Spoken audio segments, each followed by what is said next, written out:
Bienvenidos a una nueva entrevista para Spondylus. En esta ocasión contamos con el profesor José Jorge de Carvalho de la Universidad de Brasilia, que justamente está participando, interviniendo en un encuentro, un congreso que habla sobre las acciones afirmativas. Y más bien, bienvenido, profesor. Gracias. Mucho gusto tenerlo aquí. Queremos conocer un poco sobre la experiencia que usted ha llevado en la Universidad de Brasilia, acerca de las cuotas para el ingreso de estudiantes afrodescendientes, ¿no? en la Universidad de Brasilia. Sí. ¿Cómo fue ese proceso? Bueno, ese fue un proceso con un elemento muy dramático y un resultado también muy expresivo, muy fuerte. Porque la Universidad de Brasilia, como casi todas, eran universidades blancas, o sea, de estudiantes blancos, docentes blancos, básicamente.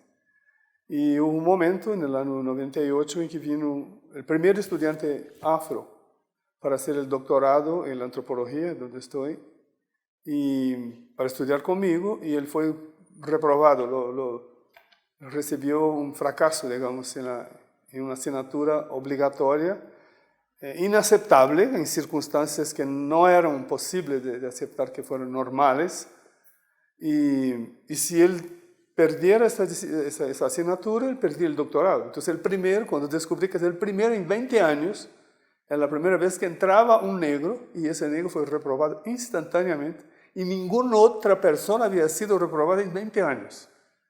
Entonces se llamó el caso Ari, así como el caso Dreyfus en Francia, ¿no? El famoso caso contra un judío, ¿no? Hace más de 100 años.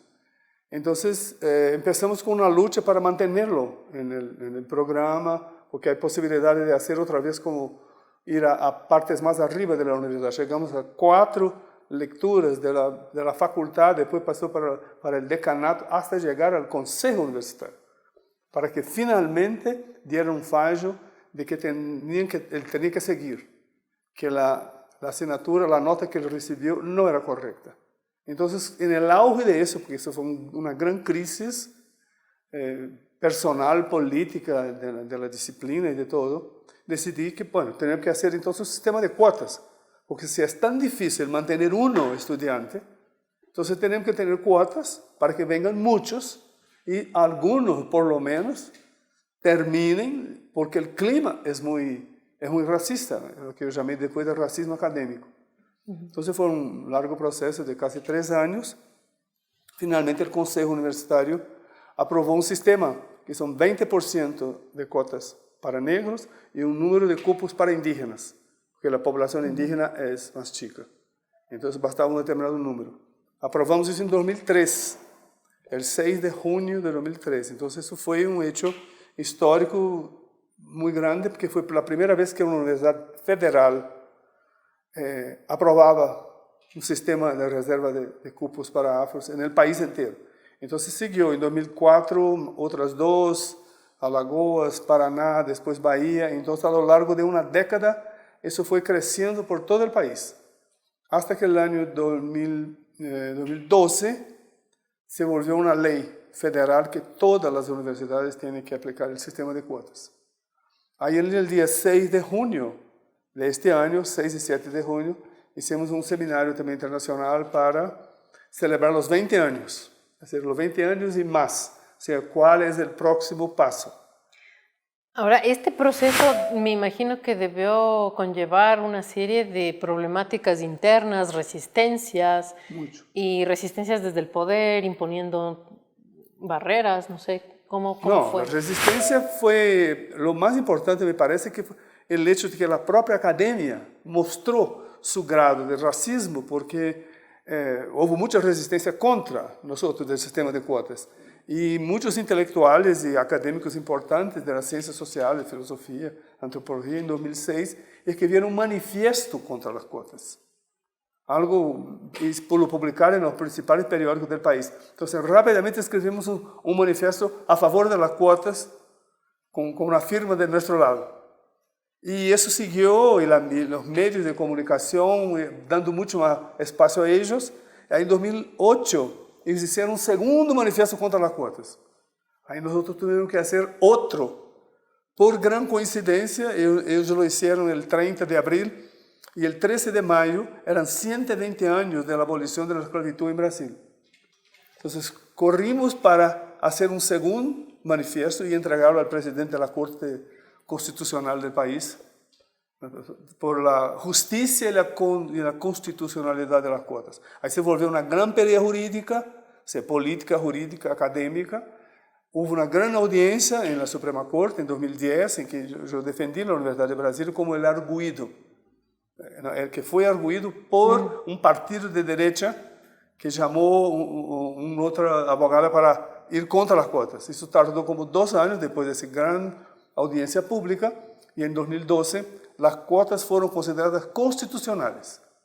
Eso fue una victoria, porque hasta entonces no sabíamos. Y si la Corte hubiera dado otro fallo, significa que todo lo que habíamos hecho se terminó. Como Estados Unidos, que terminó ahora el sistema de cuotas. Solo que en el mismo año, en agosto, porque la Corte fue en abril, en agosto de este año, pasó la ley de cuotas para todo el pregrado de todos los lugares. Paralelamente empezamos con la segunda parte, que son las cuotas en el posgrado. La Universidad de Brasilia tardó solamente en el año 2014 que aprobamos las cuotas en el posgrado. Hay como unas 30, 35 de las universidades que ahora tienen cuotas en todos los programas de posgrado. Sin duda, un avance muy importante para el acceso, ¿no?, de la educación. Que es lo lógico, porque si los estudiantes afros terminan el pregrado y después no van a poder seguir para la maestría, para el magíster. Ahora lo que lo que conecta con este encuentro aquí es que sí, hemos tenido un gran avance en el pregrado, también un gran avance en el posgrado, pero la docencia no. Los docentes, la mayoría son blancos todavía. O sea, sigue siendo como un espacio de privilegio. Mucho privilegio, muy alto privilegio. O sea, sí. ¿Cómo ir reformulando esto para que justamente la docencia pueda también adoptar un espacio más de una voz más crítica y más amplia, ¿no?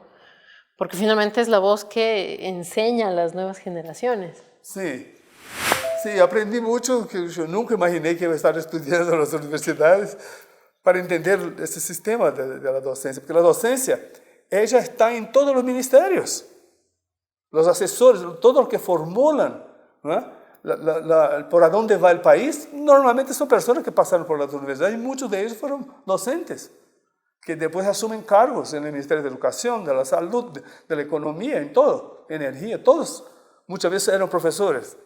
Entonces, la docencia es lo siguiente. La lucha de las cuotas llevó a una otra gran ley. En 2014 hubo una ley para el servicio público. Todos los concursos para todos los cargos de servicio público, sea de impuesto, Policía Federal, Relaciones Exteriores, todo, salud, tiene que tener 20% de cupos para afros. Pero si hay 20% de cupos, tiene que haber por lo menos 3 plazas que van a abrir. Porque entonces 20% va a dar 0,6, va a dar 1. Pero las universidades no lo hacen. Ellas fragmentan los concursos en una sola plaza por vez. Entonces nunca se puede aplicar las cuotas. Claro. Ese es un mecanismo, vamos a decirlo, si no es totalmente conciencia. Para decir que se cumple, pero finalmente no se cumple. Sí, lo cumpliríamos, claro. Pero desgraciadamente no podemos esperar tanto para abrir 3. ¿Cómo se establece cuál debe ser el porcentaje adecuado de una cuota? Eso, 20% fue el número, digamos, que nos calculamos que el Consejo aceptaría. La población es mitad. Los afros son un poco más que 50%. El Consejo Universitario no iba a aprobar 50% de cuotas. Entonces, más o menos, tanteamos a lo largo de las discusiones, porque tardó mucho en la UNB. La propuesta empezó en diciembre de 99. Nosotros aprobamos en junio de 2003. Fueron por lo menos unos 3, casi 3 años seguidos. Entonces, percibimos que 20% era un número que significa que una aula, si tiene, digamos, 40 estudiantes, 8 afros, ellos por lo menos son un grupo que se protege. Porque antes había uno que otro en una aula, en una sala, pero muy aislados. Eso ya es un número mínimo y que haya un diálogo, que puedan formarse como un grupo. Y la ley federal sube más. La Universidad de Brasil ahora tiene 28%, según la ley. Y nosotros logramos una segunda discusión. Para mí las cuotas son antirracistas. Son parte de uno de los mecanismos de la lucha contra el racismo. Entonces ella tenía que seguir manteniendo cuotas raciales. No porque sean de escuela pública o que sean de renta. No es por estrato. Porque el racismo atraviesa las clases. La clase media, los afros de clase media también sufren racismo. ¿Qué otro tipo de estrategia se puede buscar? Si no fueran las cuotas, ¿cuál otra estrategia? Esa es la pregunta.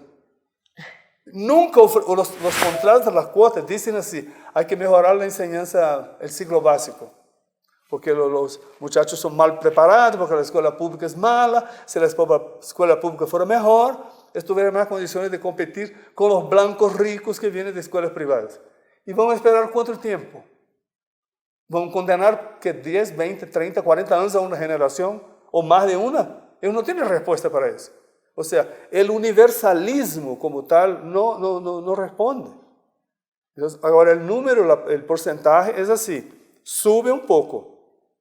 Por ejemplo, ahora tenemos en la antropología, en el posgrado, pasó para 30% de los estudiantes afros. Y más algunos para indígenas, y los cimarrones también. Entonces ya es significativo. Si hay 15, si hay 16, hay 5. Es significativo ya, es casi como una tercera parte. Ahora la docencia. Lo que decía entonces, las universidades, la ley de 2014 de servicio público no funciona para la academia. Porque la academia sale un curso de historia medieval, otro de historia contemporánea, entonces nunca va a haber cotas. La filosofía griega, después la filosofía moderna, siempre es separado. Claro. Entonces lo que estoy proponiendo es un otro sistema que llamamos de cuotas de preferencia. Yo lo teoricé hace poco, en diciembre, unas cuotas étnico-raciales y cuotas epistémicas.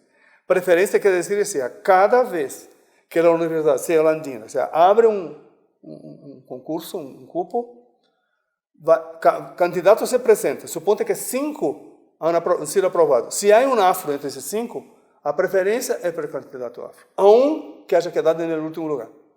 No importa, eso se llama preferencia. Entonces lo que vemos aquí en ese congreso, que se puede hablar un poco de él, porque es la propuesta un poco que hago acá, en ese congreso, es de reparaciones históricas. Hasta por donde sé, ese congreso no tiene precedentes. Desde la Segunda Guerra, de los 50 a 60, la UNESCO ha llamado varias reuniones, hubo en Cuba en 1970, para el mundo afro-diaspórico. Después, en 84, hubo también otro gran encuentro llamado África en América Latina. Hubo los encuentros del panafricanismo de 77, 80, 82, pero no eran académicos.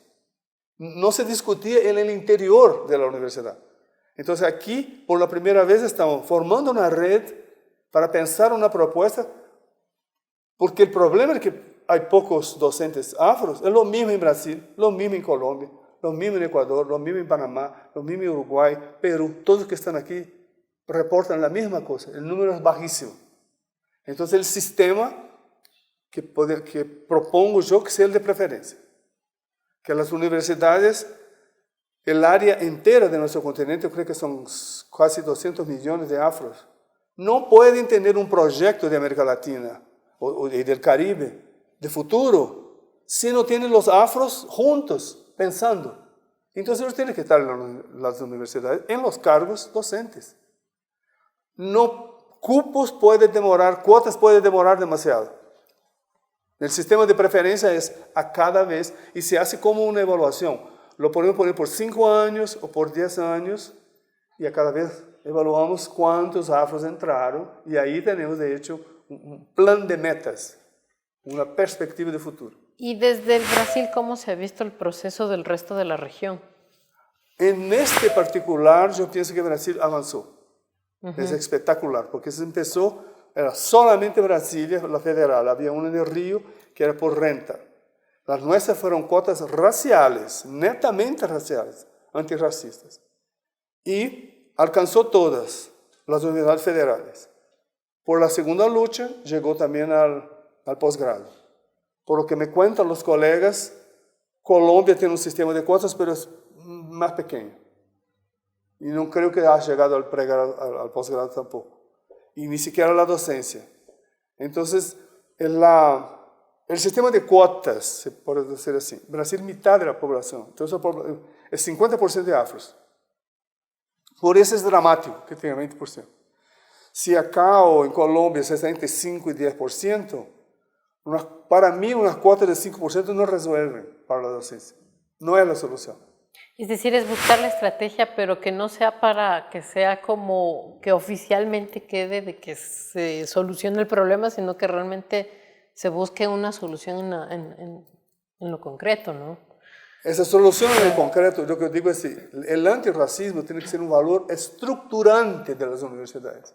Las universidades tienen que afirmar para la sociedad, esta es una institución antirracista, o sea, significa que ella es proactiva en el combate a la desigualdad racial. Si ella es proactiva, ella va a aceptar el sistema de preferencias. ¿Cierto? O sea, porque no es que inmediatamente todos los concursos van a pasar afros, porque abre un concurso que puede haber que no haya un candidato afro con el título para hacer ese concurso. Pero ella afirma que estamos dispuestos a incluir, ¿no?, cuántos afros estén con titulación necesaria para eso. Entonces, ahí es un valor que aparece, es el valor antirracista, que ellos no han tenido hasta ahora, ni la Universidad de Brasil, ninguna tiene ese valor. Ha sido un gusto y además saber ese enorme proceso, 20 años y tener estos resultados y pues esperemos que sigan adelante esos resultados también para la parte docente, ¿no? Sí, así que muchísimas gracias, ha sido un gusto. Muchas gracias también por este espacio. Gracias.